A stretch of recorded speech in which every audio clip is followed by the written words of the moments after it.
Hey, so it's 2021 and welcome back to your Hargreaves 5. Some of you already know, but if you don't know, I'm H, and this week we're going to talk about New Year's resolutions, or more specifically, the do's and don'ts of New Year's resolutions.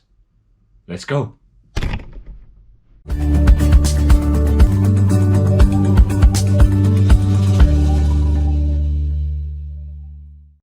So, let's get right into it.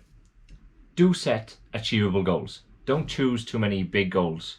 So what I mean by this is, try not to choose goals that are outside of your control. For example, trying to solve world hunger. Solving world hunger is unachievable for the most part of the population on Earth. But do make achievable goals. So I would recommend making 2 or 3 big goals, but then also making yourself some short, sharp and easy goals, some simple goals to get yourself rolling for the new year. So to get you in that motion of that self-achievement.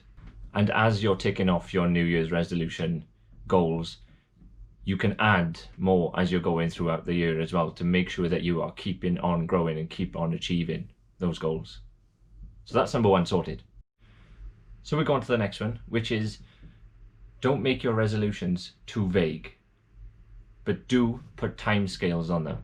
So what I mean by this is don't try and make them just totally out there. Don't say I want to eat better.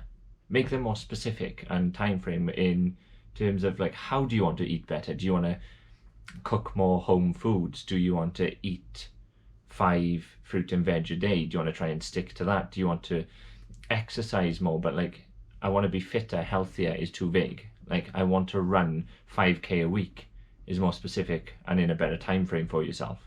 It also helps to put dates on things. So if you want to get fitter by a certain date, or there's a race for running, or you want to paint your bedroom, etc. If you're renovating something, like I want to get it done by the 1st of February. Or if there's a race on the 29th, I want to be able to run 10k in sub an hour before that date. You know, there's certain criteria which you can put on your goals to make them more achievable. So this one is possibly one which you've seen in my previous videos, but that is, do make a list and don't be afraid to fail. Never underestimate the power of something tangible, something physical, and the list being that something physical for you. So write yourself a list, plan your goals in that list, and plan how you are going to achieve them in that list also. And then hold yourself to them. But by holding yourself to them, what I want you to do is pin them up in somewhere in the house which you commonly visit. The bathroom mirror I always refer to, or a mirror in your bedroom, wherever you get ready, wherever you look at yourself last before you leave the door. Put them on the back of your front door. Put them on the fridge in the kitchen. But put it somewhere where you can commonly see it and commonly refer to, so you know that you're keeping focused on those goals. And don't worry about failing. People have setbacks, we all have setbacks, and that's okay, that is fine. But I've explained in previous videos, the best way to deal with a setback is to actually step back yourself, assess the situation, organize yourself, and then continue with a plan of action that is better going to suit you achieving that goal. So if you ever have a setback with a New Year's resolution, just take a step back from it yourself, organize and assess the situation yourself, and how best then to plan and action to go forward. Now, this last one is probably the most important, and that is, do reward yourself. There's no don't to this one.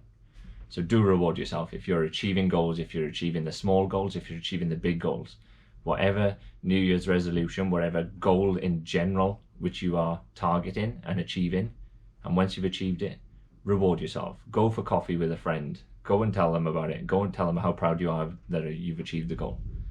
Go for food, go for a meal. Treat yourself. Buy yourself a little gift. So there's certain things that you can do to reward yourself in a simple manner. But that is the most important. You have done something very, very good and you've grown for yourself. So please make sure that you actually reward yourself by achieving those goals. that's all for this video, and going forward, what we call our Hargreaves 5 now, like I introduced at the start of the video, is trying to bring all these life topics in a condensed manner and roughly into 5 minutes. So thank you for watching this week's Hargreaves 5, and I hope to catch you soon, and I'll leave you today like I always do, and that is make today a positive day. I'll catch you soon. Take care.